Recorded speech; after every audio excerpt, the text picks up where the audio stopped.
Every year we make 10 predictions for what's gonna happen. And come the end of the year, it is time to evaluate how we did. Francesca, are you ready to be judged? No, because I did poorly, but let's go. Well, we're gonna do it anyway.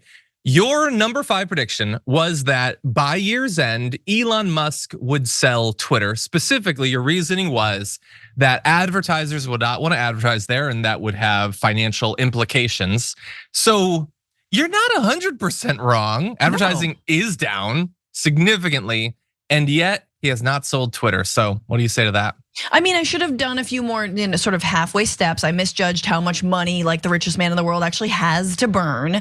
Turns out a lot, since yes, he did tell advertisers to go F themselves, knowing that advertisers are jumping ship. Give me more time with this one. I should have said, will tweet out something insanely white supremacist and anti-Semitic, or I should have said visited Israel and some weird apology, or I should have said visited the border. All of the things that Elon has done and wore a backwards cowboy hat. It's been a banner year for Elon Musk and the cringe that he is. Yeah, or been responsible for the success or failure of Ukrainian offensives. It's weird the power we've given him. So really fast, one other, we'll modify your prediction a little bit going forward. If you want to, you had said that he would sell it to Mohammed bin Salman. Right. I predicted Jake Paul. Are you still sticking with MBS, or who's he gonna sell it to? No, it's not gonna be foreign. And I'm not, that was just a jokey joke. I think it'll be someone here, but I don't know who. Why doesn't Jeff Bezos just buy it and ruin it? Jesus. Why didn't Mark Zuckerberg just buy it? I mean, I'm sure they're worried about monopoly stuff, but that would have been terrible, but arguably better. Okay, so not a big win on your number 5. My number 5, a little bit of a whiff as well. I predicted that TikTok would be banned in the US as a way for Republicans, but also some Democrats to fearmonger over China. And again, our argument makes some sense, but the outcome did not actually come true. TikTok is still almost fully available, except on some government devices in a few different areas. Yeah, it's even more popular now, I would argue. Yeah. But yeah, and apparently a great place to get news. Clearly, I need a 21-year-old to explain the history of the Middle East to me because no one else will. I would be fine with that if there was a feed. But what I don't need in the news is to be randomly served up videos from 6 days ago. It's so weird.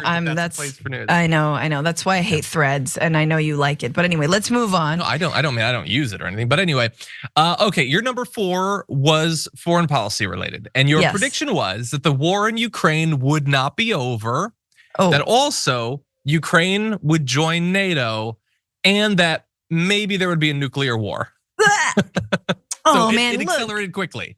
It's still the 18th of December. We've got time for a nuclear holocaust, but I'm glad that didn't happen. The Ukraine war is still going on, although there are some signs that it could be, I mean, that Ukraine may have to settle for basically less than its full territory and full sovereignty, given what Russia has staked a claim over and given the amount of money and offensive it would take to get it back. I guess this is the Donbass region.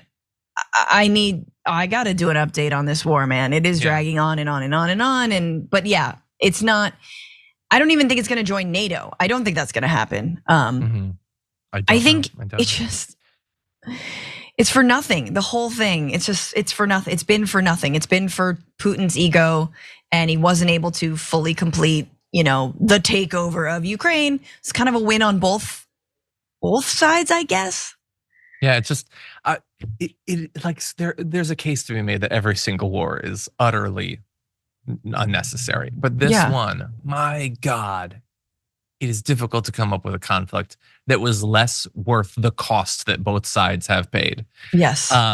We have avoided the nuclear war, thankfully. Although interestingly, as was covered in last week tonight, Starlink coverage over Crimea for the Ukrainian forces was something that had been considered, but Elon Musk decided not to because Russia told him that if he did that, it would mean nuclear war.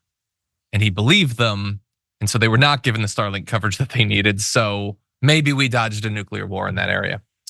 But anyway, okay, so that was your number 4. The war was not over, so you're largely right. My number 4 was a personal one. It was that I would finally successfully publish a novel, and if not through traditional means, that I would self-publish. That also is not true. Although in my defense, I didn't even really try. I gave up preemptively.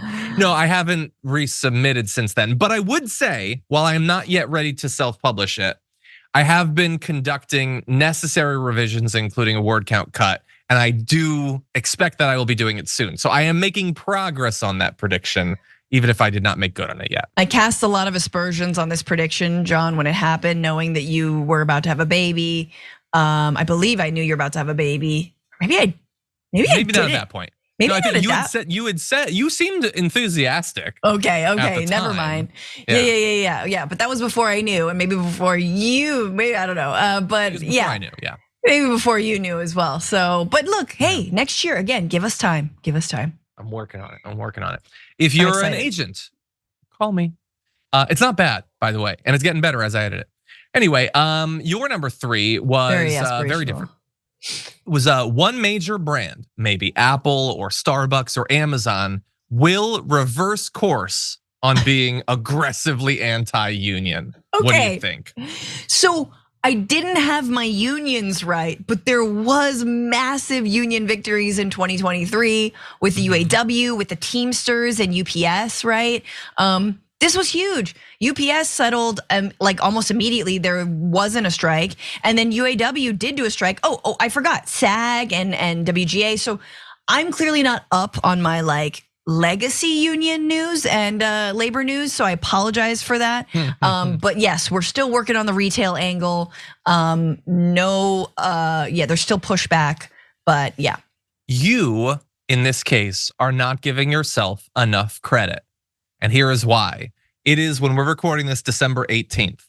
On December 15th, there was an article on Axios headlined, "Starbucks is softening its stance towards unions." One of the 3 brands that you listed, they're not anti-union, right, but they are less aggressively opposing it because they believe it's inevitable at this point. If that's floating, that's squeaking in by the end of the year. Thank you. Yeah. Thank you for bringing that up and looking that up, because if that's floating in Axios, like if that's leaking, the conversations are probably much more serious. Agreed. Yeah. So I think you get credit for that one. Thank you. Okay, my number 3 was our first crossover, and it was my prediction that Elon Musk would no longer be in control of Twitter by year's end. Either he will leave or the platform will not exist. I think I get credit for that, but not for the reasons I cited. He is no longer in control of Twitter because he stupidly changed it into X. So I'm gonna take that as a loophole. No, but he is still in control. He shouldn't be. The platform is way worse than it was a year ago in terms of the user experience as well as the finances. He's a disaster as CEO. He just doesn't care, and apparently you can lose all the people who went in on it with him to buy it, billions and billions of dollars, and it doesn't matter. That's weird that's how the world works. If I lost TYT $7,000, I'd be fired. But he can lose billions. No, don't say that. It's just whatever. No, I lost you $7,000 by covering the Gaza war incessantly. Covering Gaza, that's true. The opportunity cost.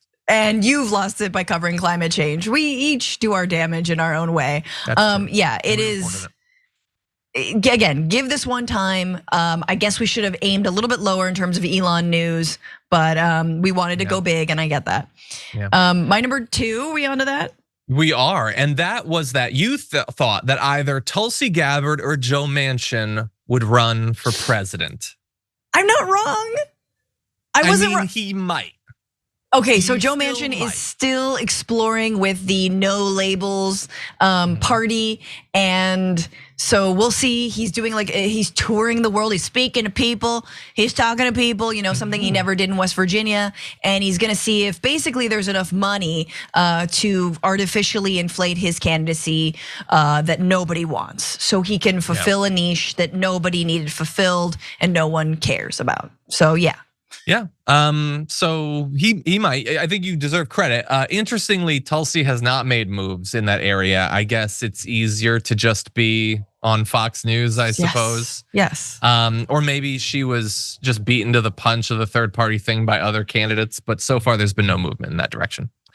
My number 2 was also election related, and it was, and I swear, back when we made these predictions in the beginning of January, this was a little bit more bold of a prediction than it seems in hindsight. It might still have been an easy one, but it was that Joe Biden will run for re-election despite how obviously horrific of an idea it is. And I gave reasoning. The establishment doesn't have faith in Harris or Buttigieg to beat a progressive, and the media will come down hard on any progressive challenge that does materialize, which obviously has happened. I think I under predicted how significant the come down would be. They're not even acknowledging that a primary exists. Yeah. Like the media and the DNC, they're literally blocking the primary in states. Like that is how much they're not like supporting Biden, they're protecting Biden in that particular, they don't have faith in him. And they don't think that any of the people who are supposed to be sort of on deck to replace him could beat a Bernie or an AOC or whatever. And so, yeah. I didn't even know you could do that. I didn't even know you could just block the primary. Like, okay. Why isn't Trump doing that? What? Yeah. Yeah. No, I mean, crazy, but that's what they're doing. Yeah, that's so disgusting and so wild. But yeah, good prediction, and yep, here it is. It's I think we set ourselves up for a really heinous 2024. So anyway, stay tuned for our predictions for that. He might not end up being the candidate. We'll see in our top 10 predictions for 2024. But your number 1 was picks for VP, which I guess was a little early, John. Right? I guess I'm early. I overshot. Damn it! You overshot a bit. But we can still, I think we can evaluate how likely the picks are. And that because is that they don't pick VP until they win the primary. In most cases, so yes. Little Franny could have done a little bit of girl math and gotten there. Politics is tough. Don't worry your head, sweetheart. But anyway, no. You said that Donald Trump would choose Carrie Lake. Right. And Ron DeSantis would choose Marjorie Greene. I want you to evaluate how likely you think those two things are. DeSantis is going to be nowhere near the presidency or the primary at all. He's not going to win it. I'm sure on that. I don't think Trump needs Marjorie at this point at all. I think Marjorie brings exactly what Trump brings to the ticket. I think a Nikki Haley would be very formidable. I think Carrie Lake, I don't know, she's there. She's a swing state vote maybe for Nevada. So, right, Nevada or Arizona? I always get those confused. Arizona, excuse me, but it's okay, little safer, but yeah. By the way, I think the most interesting part of your prediction was that Greene would switch to DeSantis after Trump chooses Lake. Like she'd be this spurned VP, so she'd go over there. Yeah. That remains to be seen. I agree with you. I don't think he necessarily needs Greene. I think Greene would be too divisive. I agree with the direction you went. Here is his way to like lock up this entire thing. Have a backroom conversation with Nikki Haley. Say, I want you to be the one who comes second to me in the first 5 elections, and then you drop out and endorse me, and I make you VP. This thing's done. I mean, and for Haley, DeSantis can't win if she's in. Sorry, continue. I was just gonna say, an octogenarian with all these criminal, criminal cases hanging over him. Like that's kind of a good deal to be Veep. Yeah. And she served under him before. She knew who he was, and she did. She's clearly ambitious. I'm sure she disagrees with him on a lot, but she'd tell herself, I can make a difference, and then maybe I take over. And sure, it would anger the right-wing billionaires who chose her over him. But I think she would definitely accept that offer if he made it. And I think that would get him through the primary. So I don't know. It could be Nikki Haley. We'll see. We'll talk about it. He's not being so critical of her yet. Maybe they already have this deal. I don't know. Bird brain. That's probably going to be one of my predictions for 2024. But anyway, that was yours. My final prediction, my number 1 was that, again, seemed bolder back then. By the end of the year, the GOP will have been shown to have failed to take out Trump. They won't attack him all year. They'll just hope DeSantis can beat him. And DeSantis will have been shown to have massive flaws as a candidate. I do think all of that is accurate. I think you got it. Yeah, that is very true. There's no real finale to that prediction, but it is exactly what's happened. Yeah, and by the way, now it's the sort of thing that seems obvious with hindsight. But at the close of last year, remember, he was coming off of his big victory in Florida. He was very popular on the right. Trump was facing all these potential charges. It could have gone the other way, but you just had to pay attention to DeSantis to know that he would mess it up. Like he would. He has no riz. No. Anti-riz, as they say. I don't want to say it, but he's riz allergic. He cannot. It's just there's never been a more of a case of wearing a human flesh suit than Ron DeSantis, not knowing how to act. Even when his wife is like, he's a wonderful father, and he's like, I just do. Anyway, like what? Yeah, she definitely thinks that, and she's definitely interested and attracted him. I mean, yeah. But anyway, yeah. Well, those are our predictions. We got a couple right. Hopefully, we'll do better in 2024. I'm gonna aim lower. I've learned my lesson. I'm gonna aim lower. Aim lower. Yes, things will happen. But anyway, maybe you can post below your predictions for 2024. See if you can influence us. Francesca, as always, thank you for joining the list. Glad to have you here. Thank you so much. Thank you for supporting us, making this possible, everyone. And we will see you in the next one.